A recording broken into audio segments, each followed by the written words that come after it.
जंतर मंतर परिसरामध्ये आपण सध्या या ठिकाणी आहोत आणि देशभरातले तरुण तरुणी जे आहेत ते खरं तर या ठिकाणी आंदोलनामध्ये सहभागी होताना पाहायला मिळतात। महाराष्ट्रातून देखील मोठ्या संख्येने तरुण आंदोलक जे आहेत ते या आंदोलनात सहभागी होतात। खरं तर नीट पेपर फुटी प्रकरणाच्या संदर्भात अनेक विद्यार्थ्यांनी आत्महत्या केलेली, त्यामुळे धर्मेंद्र प्रधान जे केंद्रातील शिक्षण मंत्री आहेत त्यांनी राजीनामा द्यावा अशी भूमिका यांनी मांडलेली आहे। आपण पाहू शकतो की काही महाराष्ट्रातून विद्यार्थी या ठिकाणी आलेले आहेत।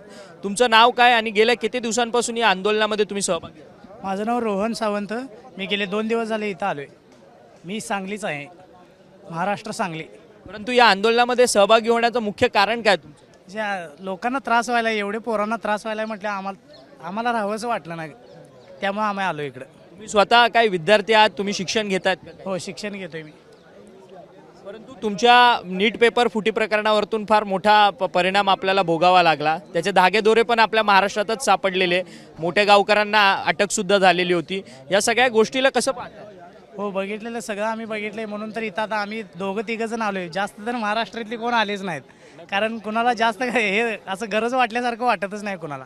का असं गरज वाटल्यासारखं वाटत नाही? कारण महाराष्ट्रातले सगळे नुसतं जातीभेदावरच सगळे आहेत, म्हटल्यावर काय करणार?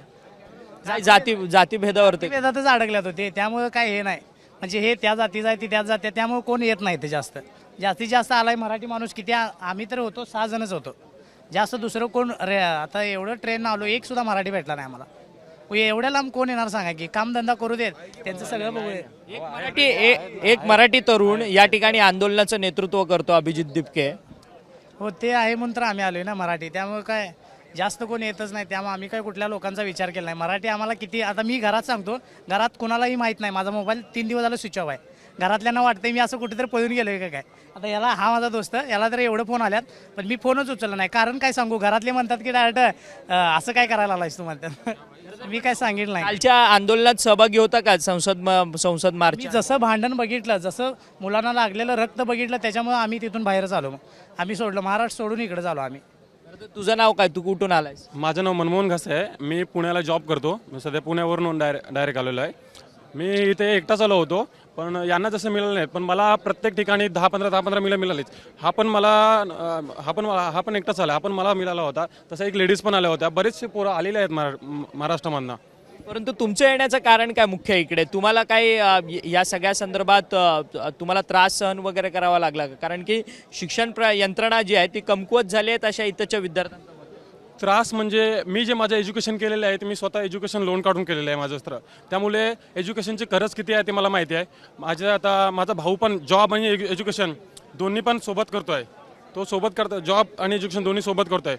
माझ्या बहिणीची मुलं 2 आहेत, माझ्या 2 भाच्या आहेत, त्यांचे एज्युकेशन चालू आहे। जर मी आता स्टँड नाही घेतला तर नंतर त्यांच्या एज्युकेशनला प्रॉब्लेम होईल। एज्युकेशन, मी इथं कोणा माणसासाठी वगैरे आलो नाही, माझं आणि अभिजित सरांचं असं काही हे नाही आहे। सोनम सरांना आपण बरेचसे ओळखून आहेत, त्यांचं एज्युकेशनवर खूप आहे, पण मी फक्त आणि फक्त एज्युकेशनच्या मुद्द्यासाठी आलेलो आहे। आपल्याकडे बरेचशी लोक ते धर्माशी वगैरे जोडतात, बऱ्याचशा कमेंट्स वगैरे आलेल्या आहेत, काही इथं स्टेजवरून बोललेले आहेत, पण मी म्हणतो आपल्या धर्मात ऑलरेडी सांगितलेलं आहे, तुम्ही फक्त धर्म करू नका, एज्युकेशन खूप महत्त्वाचं आहे। जर तुम्ही धर्म वाचलाच नाही नीट तर तुम्हाला एज्युकेशनचं महत्त्वच कळणार नाही। खरं तर अत्यंत महत्त्वाची गोष्ट या तरुणाने बोलली आहे की खरं तर धर्म न करता धर्मामध्ये शिक्षणाच्या संदर्भात काय सांगितलेलं आहे हे देखील वाचणं महत्त्वाचं आहे। तुम्ही कुठून आलात आणि किती दिवस झाला या आंदोलनामध्ये सहभागी आहात? दादा, मला 5 दिवस झाले इथे। तुमचं नाव काय आणि किती दिवस झालात सहभागी? माझं नाव निशांत गायकवाड आहे आणि मी संगमनेरवरून आले, मला 5 दिवस झाले इथे येऊन। परंतु काय तुम्ही शिक्षण घेता, काम करता, नोकरी व्यवसाय करता? नाही, मी सध्या नोकरी करतोय। परंतु मग या आंदोलनात येण्याचं तुम्हाला इन्स्पिरेशन कुठून मिळालं? कारण शिक्षण हा आपला, म्हणजे कोणत्याही देशासाठी शिक्षण हा सर्वात मोठाचा मुद्दा असतो। मी जरी नोकरी करत असलो, पण आज मला दिसतंय की जी शिक्षण व्यवस्था आहे ही भारतामध्ये खूप बिकट परिस्थिती झाली आहे आणि अद्यापही सर्व तरुणांना या गोष्टीची कल्पना नाही। अजूनही तरुण खूप जातीभेद आणि या गोष्टींमध्ये अडकून आहेत। आज मी जरी इथे आलो असलो आणि आज इथे काल ज्या प्रकारे इथे जे लाठीचार्ज झाला, या सगळ्या गोष्टी घडल्या, तरी अजूनही काही गोष्टी म्हणजे काही विद्यार्थी असे आहेत, काही तरुण आहेत की ते अजूनही इथं जे आंदोलन करताय यांना पाकिस्तानी म्हणताय, आम्हाला अतिरेकी बोलताय की तुम्ही अमके अमके आहेत, म्हणजे तुम्ही चुकीचं करताय असं त्यांना वाटतंय अजून पण काही गोष्टीमध्ये. या आंदोलनाचं नेतृत्व एक मराठी तरुण करतोय, अभिजित दिपके. अभिजित दिपकेला मराठी तरुणांचा पाठिंबा एवढा मिळत नाहीये का? कारण की इतर राज्यातली मोठ्या प्रमाणात लोक या ठिकाणी इथे या ठिकाणी येतात. नाही, माझ्या मते मी तर मला खूप अभिमानाची गोष्ट वाटली ती. मी की अभिजित दिपके म्हणून आलो इथे, म्हणजे मला अभिमान वाटेल त्या गोष्टीचा आणि लवकरच सर्वांना कळेल त्या गोष्टीबद्दल. खरं तर तुम्ही कुठून आलात आणि किती दिवस या आंदोलनामध्ये सहभागी आहात? तुमचं नाव काय? माझं नाव जय कदम आहे. बदलापूरवरतून आलो आहे मी, मुंबई. आणि प्रोटेस्ट जे आपलं झालं 20 तारखेला, त्यानंतरच मला त्या अगोदरच यायचं होतं, पण मी जॉबला असल्यामुळे आणि फॅमिली असल्यामुळे मला येणं झालं नाही. पण ज्या दिवशी प्रोटेस्ट जे झालं त्यानंतर जी काय आपल्या मुलांना मारहाण झाली किंवा काय, पण आपल्याला आपण हिंसेच्या मार्गावरती चाललोच नाही. आपण प्रत्यक्षात बघतोय की जे आपलं जे आंदोलन आहे ते आपण शांतीपूर्वक करतोय. आणि अभिजितदाचं जसं आहे नेतृत्व, त्यांनी जे पुढे येऊन केलं, आता एवढं सगळं आंदोलन उभं केलं, तरी मराठी माणसाला ना त्या गोष्टीचा गर्वच आहे. आपण ह्या अगोदरही अशी आंदोलनं काही केलेली आहेत, ती महाराष्ट्रातून येऊन दिल्लीमध्ये आपण ते सक्सेस केलेली आहेत. आणि हेही आंदोलन असं वाटतं की आपलं सक्सेस होईल. मुंबईकर आहेस तू, मुंबईकर म्हणून तुला विचारतो की अभिजित दिपके नेतृत्व करतोय या ठिकाणी महाराष्ट्रातून, एक तरुण युवा आहे म्हणून. महाराष्ट्रातल्या तरुणांचा याला पाठिंबा कमी पडतोय? आहे खूप खूप प्रमाणात पाठिंबा आहे. जसं बघायला गेलं की प्रत्येक कॉलेजमध्ये असेल किंवा आता सिटीज आहेत वेगवेगळ्या, तिकडे प्रत्येक ठिकाणी ना आपले कॅम्पेनिंग होत आहेत आणि तिकडे प्रोटेस्ट होत आहेत सध्या. त्यामध्ये कॅन्डल मार्च असेल, कुठल्या काही गोष्टी असतील, आणखीन प्रबोधन करायचं असेल तरुण पिढीला, अशा काही गोष्टी होत आहेत तरुण पिढीमध्ये महाराष्ट्रात. तर तू घरदार सोडून आलेला आहे, घरातल्या लोकांना काय सांगितलं का कारण कुठे चाललाय, काय चाललंय? घरच्यांना पूर्वकल्पना याची? ॲक्च्युली मी ऑफिसला म्हणून निघालो होतो, माझी नाईट शिफ्ट होती. मी चॉकलेट फॅक्टरीमध्ये एक सुपरवायझर म्हणून काम करतो. कंपनीच्या लोकांकडनं विचारणा करण्यात आली नाही का 2-3 दिवस कुठे? आली नाही, मी त्यांना सांगितलं. ॲक्च्युली माझ्या मॅनेजरला सांगितलं आणि त्यासाठी मी त्यांच्याकडून फंड पण मागितलं की बाबा मला तिकडे खर्चायला पैसे लागतील, माझ्या पेमेंटमधून काहीतरी पैसे. मला त्यांच्याकडनं सकारात्मकता दिसली का? आहे आणि महाराष्ट्रातून संपूर्ण सपोर्ट आहे. महाराष्ट्रातून या सगळ्या आंदोलनाला पाठिंबा असं काही तरुण म्हणतात. तुमचं नाव काय आणि कुठून आलात आणि तुम्ही काय करता, म्हणजे व्यवसाय करता, नोकरी करता, काय करता? माझं नाव तेजस कांबळे, मी कोल्हापूरहून आलो आहे आणि मी BA सेकंड इयरला आहे. आणि आता हल्ली बघायला लागलो ना, मी थोडे दिवस झालं आता लाईव्ह मॅच ह्याला बघतोय, न्यूज वगैरे की असं चालू आहे, असं चालू आहे.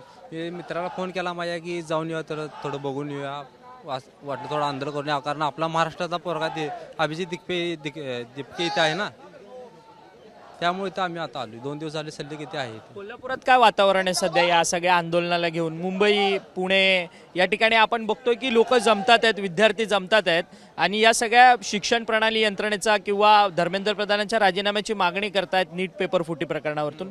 कोल्हापुरातली सध्या परिस्थिती काय?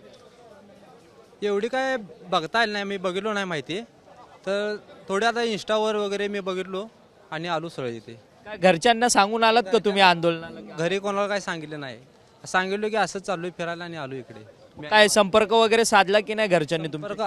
संपर्क साधला, आम्ही सांगितलं की असं काम बघायला आलोय म्हणून, ते डायरेक्ट इकडे चाललोय. परंतु ही लाठीचार्ज जी झाली काल आंदोलनामध्ये, मोठ्या प्रमाणात विद्यार्थ्यांना रक्तबंबाळ झाले काही विद्यार्थी, त्याच्या संदर्भात काय वाटतंय? एवढं मारणं योग्य आहे का विद्यार्थी? हे सरळ चुकीचं आहे आणि होते ते सरळ. दादा स्टॉप घ्या मला. खरं तर आपण पाहिलं तर तुमचं काय म्हणणं आहे? तरी आपण 20 तारखेचं जे प्रोटेस्ट पाहिलं त्यानंतर असं कुठलंच घर नाही की तिथे असं आपला मुलगा सिक्युअर आहे असं वाटत नाहीये कुठेच. कुठल्याही घरामध्ये तुम्ही बघा, ते महाराष्ट्र सोडा. मग तुम्ही काल आंदोलनात होता का? त्यामुळेच मी सकाळी आलो आता ट्रेननी. जसं मी प्रोटेस्ट पाहिलं, आज माझा दुसरा दिवस, मला 2 दिवस यायला लागले. मी अमृतसर ट्रेनने आलो, तर मला आज सकाळी मी इकडे पोचलो आणि प्रोटेस्टमध्ये आता सहभागी झालेलो आहे. आणि ह्यापुढे मी जेवढे दिवस प्रोटेस्ट चालू असेल त्या दिवसापर्यंत मी थांबणार आहे. परंतु आता हटणार नाही, आल्यात त्या आता हटणार नाहीये. आणि मेन भूमिका आहे प्रत्येकाच्या घरी आपला मुलगा सिक्युअर असावा. हे जे तानाशा आहेत, असं लाठीचार्ज वगैरे यांनी केला, ते बघून काय घरच्यांना वाटेल की आपला मुलगा कुठल्या बाबतीत सेफ आहे दिल्लीत. त्यामुळे थोडंफार घाबरून कोणी मुलं, तरुण पिढी आहेत ती गपचूप निघून येतात घरातून, घरामध्ये सांगत नाहीत. आणि त्यांना जिद्द आहे ना बाबा, आपल्या तरुण पिढीसाठीच करायचं आहे ना तिकडे जाऊन प्रोटेस्ट. ते घरच्यांना न सांगता एक कारण आहे ते की आम्हाला लढायचंय, पण आम्ही गपचूप लढू, काय करायचं करूया, पण आम्हाला लढायचंय. तर आम्हाला लढायचं आहे आणि आम्हाला लढायचं आहे आणि आम्हाला भूमिका घ्यायची आहे. या हिशोबाने अनेक तरुण विद्यार्थी जे आहेत ते घरातून बाहेर पडतात घरच्यांना न सांगता. हे सगळे मराठी तरुण या ठिकाणी जमलेले आहेत. तुझं काय मत आहे? तू पण घरातल्यांना सांगून आलाय की लपून छपून या ठिकाणी आलेला आहे आंदोलनाला? नाही, मी माझे तिकीट बुक केलं होते, 6 दिवसाआधी तिकीट बुक केले होते. जसे माझे तिकीटचे कन्फर्मेशन आले तसं मी माझ्या पप्पांना कॉल केला की मी जातोय. रिॲक्शन काय होती पप्पा? पप्पा म्हणाले ठीक आहे, जरा जपून जा, फक्त आईला सांगू नको. आणि नंतर आईचा जेव्हा कॉल आला तेव्हा ती म्हणाली पप्पांना सांगू नको. सो दोघांचा सपोर्ट तर होताच, पण तू त्यांना काळजी वाटली नाही का मुलाला तिकडे गेल्यावरती मारहाण होईल किंवा त्याच्याबरोबर वेगळ्या प्रकारचं काय होईल? काळजी तर त्यांना वाटलीच, भीती पण नक्कीच वाटली असेल. पण त्यांनी मला जे फ्रीडम दिलेलं आहे ना, मला खूप त्यांचा प्राऊड वाटतो. माझे डिसिजन मी घेऊ शकतो याचा त्यांनी मला फ्रीडम दिलेला आहे आणि त्याच्यावर त्यांचं खूप प्राऊड वाटतो. एक आणखी एक गोष्ट मला बोलायची होती. हे जी सिच्युएशन आता आली ना, सिच्युएशन खराब आहे, पण त्यांनी एक खूप चांगली गोष्ट प्रूव्ह केलेली आहे की अजून पण भारतामध्ये युनिटी खूप आहे. कारण की बऱ्याच स्टेटमधनं, महाराष्ट्र म्हणा, गुजरात म्हणा, बऱ्याच स्टेटमधनं तुम्ही जर बाहेर बघितलं तर खूप सपोर्ट आलेला आहे. आणि तो सपोर्ट फक्त असंच नाही, खूप थॉटफुल सपोर्ट आलेला आहे. काही फूडमध्ये म्हणा, पाण्यामध्ये म्हणा, इवन मेडिकल सपोर्ट, लेडीजला पण खूप सारा सपोर्ट आलेला आहे. आणि कालच्या दिल्ली पोलीसच्या ॲक्शनसोबत जर त्यांचं म्हणायचं झालं तर मी आधी पण एक लाईन बोललो होतो त्यांच्यासमोर की त्यांचं जे स्लोगन आहे की पीस, शांती, सपोर्ट आणि न्याय, हे त्यांनी कालच्या प्रोटेस्टमध्ये कुठंच दाखवलेलं नाही. त्यांनी ना शांती ठेवली, नाही न्यायासाठी ते सपोर्ट केलेला आहे. पण इथे आणि त्यांनी जे लेडीज सोबत जो बिहेवियर केला आहे हे पण त्यांनी प्रूव्ह केलं की दिल्ली लेडीजसाठी काय अनसेफ आहे. इथं आता रात्रभर लेडीज आहेत, 3:30, 4, 5 सकाळपर्यंत लेडीज आहेत, पण एका पण लेडीजला अनसेफ असं फील वाटलं नसेल. पण काल दुपारी 2 वाजता लेडीजला एवढं अनसेफ फील वाटलं ना की दिल्ली पोलीसची काय रिस्पॉन्सिबिलिटी आहे त्याच्यामध्ये. खरं तर आपण बघितलं तर या विद्यार्थ्याने महत्त्वाची गोष्ट जी आहे ती आपल्यासोबत बोललेली आहे. दिल्लीमध्ये महिला असुरक्षित का आहेत, तर त्याचं मुख्य कारण जे आहे ते कालच्या आंदोलनामधून पाहायला मिळालेलं होतं. कालच्या आंदोलनामध्ये पोलिसांनी महिलांवरती ज्या पद्धतीने, अमानुष पद्धतीने लाठीचार्ज हल्ला केलेला होता, त्यामुळे खरं तर दिल्लीमध्ये महिलांना असुरक्षितता वाटते. आणि या ठिकाणी जंतर मंतरमध्ये गेल्या दोन दिवसांपासून रात्रभर महिला विद्यार्थिनी या ठिकाणी आंदोलन करतात. त्यांना आमच्यासोबत इथे असताना अनसेफ वाटत नाहीये. त्यामुळे दिल्ली पोलिसांनी आपली जी काही स्लोगन लाईन आहे, शांतता असेल, न्याय असेल, या सगळ्या गोष्टी ज्या आहेत त्या कालच्या सगळ्या लाठीचार्जच्या माध्यमातून धुळीस मिळवलेल्या आहेत. अशी जी एक प्रतिक्रिया जी आहे ती या तरुण विद्यार्थ्यांकडनं पाहायला मिळते. हे सगळे तरुण विद्यार्थी जे आहेत ते या ठिकाणी जमलेले, हे सगळे महाराष्ट्रातले आहेत आणि महाराष्ट्रातून वेगवेगळ्या, अर्थात सांगलीमधनं, काही संगमनेरमधनं, काही पुण्यामधनं, काही कोल्हापूरमधनं या ठिकाणी आलेले आहेत. आणि आपली सगळी भूमिका जी आहे ती त्यांनी व्यक्त केलेली आहे की आम्हाला का हे आंदोलन महत्त्वाचं वाटतंय आणि या आंदोलनामध्ये येताना आम्ही कशा पद्धतीने कुटुंबाला न सांगता या आंदोलनामध्ये सहभागी झालेलो आहे. अशा पद्धतीची जी भूमिका आहे ती या सगळ्या विद्यार्थ्यांनी आपल्यासोबत मांडलेली आहे. व्हिडिओ जर्नलिस्ट विनोदसह अक्षय मंकणी, TV9 मराठी, नवी दिल्ली.